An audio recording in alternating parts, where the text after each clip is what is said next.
In 1977, in a freezing factory in Winnipeg, Canada, a team of engineers built something so absurdly large, so impossibly powerful, that when farmers first saw it roll out of the shed, they literally thought it was a hoax. 8 wheels, 4 axles, 600 horsepower, 30 feet long, 30 tons of Canadian steel. They called it Big Roy. And here's the part nobody tells you.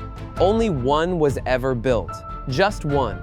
And what happened to it next is one of the strangest, most undertold stories in the history of farming. So buckle up, because by the end of this video, you're going to understand how a Ukrainian immigrant with no engineering degree, working on a kitchen table in the Canadian prairies, almost took down John Deere and accidentally built a monster that the world wasn't ready for. Let me take you back, way back. It's 1935. The Great Depression is gutting the Canadian prairies. Farms are folding, banks are foreclosing, and a 15-year-old kid named Peter Pakosh is standing on a dusty Saskatchewan farm, staring at a broken steam thresher his father just told him to fix. Peter doesn't have a degree, he doesn't have tools, he has a wrench, a brain, and a chip on his shoulder the size of Manitoba. Now here's the wild part. His own father, broke, desperate, pays a passing cattle buyer $5 to take Peter to Winnipeg. $5, that's it. That's the price tag on this kid's future. But Peter is different. He gets to Winnipeg, talks his way into mechanical engineering classes, and lands a job at Massey Harris, the biggest farm equipment company in Canada at the time. And here's where it gets juicy. Peter walks into Massey Harris one day with sketches, fresh ideas, new tractor designs. He asks to be moved to the product design department. They tell him no. They laugh him out of the room. Stick to being a tool designer, kid. Now, most people, that's where the story ends. They go home, they take the L, they live a quiet life. But Peter Pakosh, Peter went home, walked into his kitchen, sat down at the table, and started designing his own farm machinery. By hand, at night, after work. And what he was about to invent would change North American agriculture forever. But first, he needed a partner, someone with guts, someone with money, someone crazy enough to bet on a kitchen table dreamer. Enter Roy Robinson. Roy Robinson was 6'4", a giant of a man, sharp businessman, even sharper instincts. And when he met Peter Pakosh, something clicked. In 1947, they founded a tiny company called Hydraulic Engineering. They made small farm implements, nothing exciting, sprayers, augers, pull-behind stuff, the boring kind of equipment that pays the bills but doesn't make headlines. For 16 years, they grinded. Then in 1963, the year JFK was shot, the year the world was changing, they renamed the company Versatile. The name was a promise, a machine that could do everything.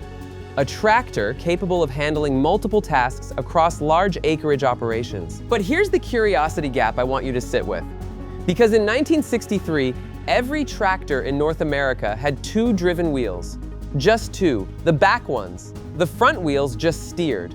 That's how it had been since Henry Ford's first Fordson rolled off the line in 1917. Peter Pakosh looked at this and said one sentence that changed everything. What if all 4 wheels pulled? The big boys, John Deere, International Harvester, Massey, they'd thought about it.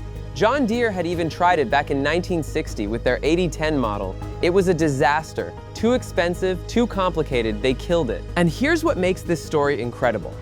2 guys in Winnipeg with no R&D budget, no marketing team, no Wall Street backing, looked at the same problem the giants had failed at and said, we can do this. In 1966, they did. The Versatile D100 and G100, released in 1966. And listen to these specs, because they're nuts for the time. A 6-cylinder diesel or 8-cylinder gas engine producing 100 horsepower. 1966 models sold for less than CA $10,000. The D100 ran a Ford industrial diesel. The G100 ran a Chrysler V8 gas engine. 4-wheel drive, articulated steering, meaning the tractor literally bent in the middle to turn instead of using a steering rack.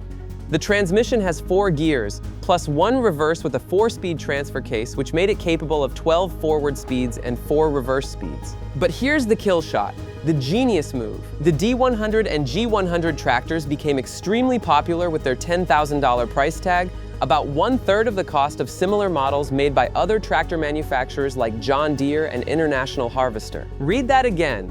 1/3 the cost. Versatile didn't beat the Americans on horsepower.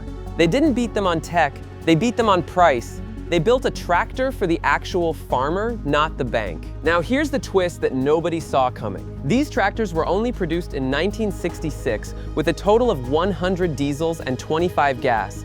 Just 125 units in year one. A blip. The big boys ignored them.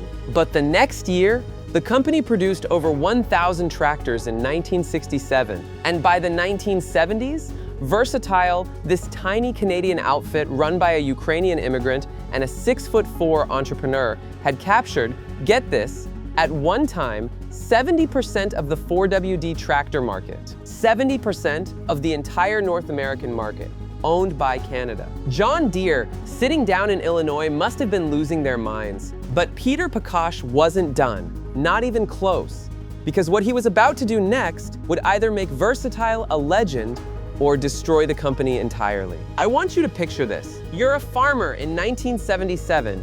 You've got a hay loader on the front of your tractor. You finish loading. Now you need a swather on the back. What do? You unhitch, you drive around, you rehook, you waste 20 minutes. Peter Pakosh's son, Daniel, looked at this and said, why? Why can't the cab just turn around? In 1977, Daniel Pakosh designed and Versatile launched the first bi-directional tractor in the world. The Versatile 150 launched in 1977. The cab spun 180 degrees. The driver's seat, steering wheel, controls, all of it physically rotated. Front became back, back became front. With one machine, you could plow forward, then swather backward, then loader forward, without ever getting out of the seat. It was Inception on wheels. Tractorception. And it sold like crazy. The 150 enjoyed good sales success, and not only with farmers but with municipalities who appreciated the versatility of a bi-directional combined with Versatile's rugged, simple design. Cities started buying them. Highway crews, snow plows, loaders. This wasn't just a tractor anymore. It was a platform. But here's the dirty little secret of this design. The one nobody at Versatile wanted to talk about. The 4-axle design, however innovative, was the tractor's downfall. While it allowed enough rubber on the ground to use the engine horsepower while allowing the tractor to remain fairly narrow, the result was that all 4 tires on either side ran in the same track and caused severe soil compaction within this track. That last sentence is going to matter in about 90 seconds, remember it. Severe soil compaction. Because in the same year, 1977, Versatile was about to make the most audacious, most insane, most legendary move in tractor history. And it would either crown them as kings or expose their biggest weakness. 1977, the American company Big Bud has just unveiled the largest tractor in the world, a 1,100 horsepower beast called the 16V747, weighing 135,000 pounds. Roy Robinson, 6'4", fearless, competitive, walks into the Winnipeg plant and basically says one thing: we need to top this. Now here's where the engineers got creative. They didn't want to just copy Big Bud. We didn't want to be a Me Too design. There was already Big Bud, so they asked themselves the most dangerous question in engineering. What's the best way to put 600 horsepower into the ground? And one of them, production engineer Mark Oleski, said 8 wheels, not 4, 8. With 4 drive axles and 605 engine horsepower, there wasn't anything like the 1080 on the market in the mid-1970s. We were looking at what's the best way to put that much power to the ground, remembers Mark Oleski, a former production engineer involved with the original 1080 project. 8-wheel drive seemed like a good way to do it at the time. The team went insane on this thing. Listen to these numbers. It was identified as the Model 1080, 30.5 feet long, and had an operating weight of 57,580 pounds. The experimental 1080 featured a big increase in power over the production 950 Series 2 tractor, as it was powered by a 6-cylinder, 1,550 cubic inch Cummins diesel engine, which was rated at 600 engine horsepower. 30.5 feet long. That's longer than a school bus. 28 tons, a 550-gallon fuel tank, a 19-liter Cummins KTA 1150. And here's the kicker: they put the engine in the back, like a Porsche 911, of tractors. Why? Because the front of the tractor held the cab and the gigantic fuel tank. The 1080 reversed conventional four-wheel drive tractor design, as its engine was located at the rear. A modern, spacious cab was located ahead of the engine compartment with a 550-gallon fuel tank located ahead of the cab. But that created a problem, a massive one, literally. The engine compartment was so tall, the driver couldn't see behind him at all. So Versatile did something no farm equipment company had ever done before. The tractor featured cutting-edge technology, including a closed-circuit television and rear-facing camera, and a cab that was large enough to seat 3 adults. A rear-view camera. In 1977, on a tractor. Tesla didn't invent that. Versatile did, in Winnipeg, 46 years before backup cameras became standard in pickup trucks. And then came the naming. The chief executive, the man who'd bet everything on this project, the towering co-founder who told the engineers to top Big Bud. They named it after him, Big Roy. September 1977, Washington, Iowa. The Farm Progress Show. Versatile first exhibited a unique experimental tractor with an 8-wheel drive at the 1977 Farm Progress Show near Washington, Iowa. Imagine the scene: a field full of John Deeres, a field full of Internationals. Standard tractors, standard sizes, standard expectations, and then, from the Versatile tent, this thing emerges. 30 feet of articulated Canadian steel, 8 enormous tires, a cab so big it could seat 3 adults, a rear-facing camera, a growling 600 horsepower Cummins. Farmers literally stopped in their tracks. Some thought it was a fake, a marketing stunt, a non-functional showpiece. It wasn't. Big Roy fired up, the 19-liter Cummins roared to life, the ground vibrated, hats came off in disbelief. Versatile had done it. They built the most outrageous, ambitious, audacious tractor ever to come out of North America. But, and here's where the story takes a turn nobody saw coming. Big Roy had a fatal flaw. Remember that thing I told you to remember? About soil compaction? It's about to destroy this entire dream. Here's what nobody talks about with Big Roy. It worked. It was powerful. It pulled like a freight train. But farming isn't just about pulling.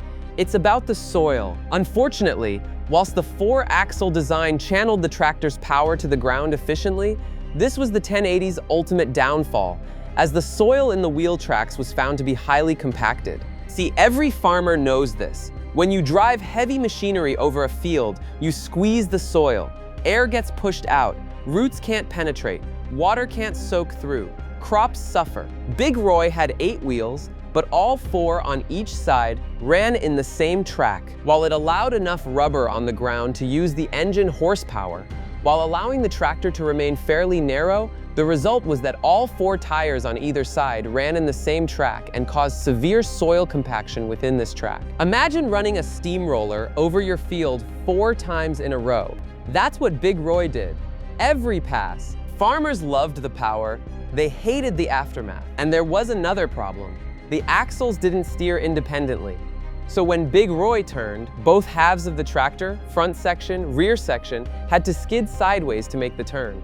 The tires wore out almost twice as fast as a normal tractor's. Versatile knew, the engineers knew, and after building exactly 1 Big Roy, they made a decision. They killed it. Only 1 Versatile 1080 was ever built. 1 in the entire world. There is exactly 1 Big Roy on planet Earth, and it sits today in the Manitoba Agricultural Museum in Austin, Manitoba, restored to its 1977 glory in honor of Versatile's 50th anniversary. But the death of Big Roy wasn't the end of Versatile's troubles. It was just the beginning. By the mid-1980s, things were going dark. The 1980s farm crisis hit North America like a sledgehammer.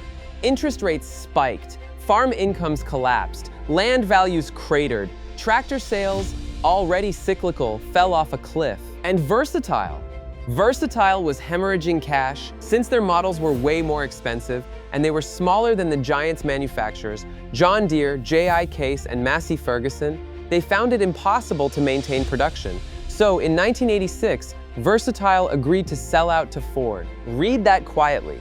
The little Canadian company that had once owned 70% of the 4WD market could no longer survive against the giants. In 1987, Ford New Holland bought Versatile. And then came the heartbreak.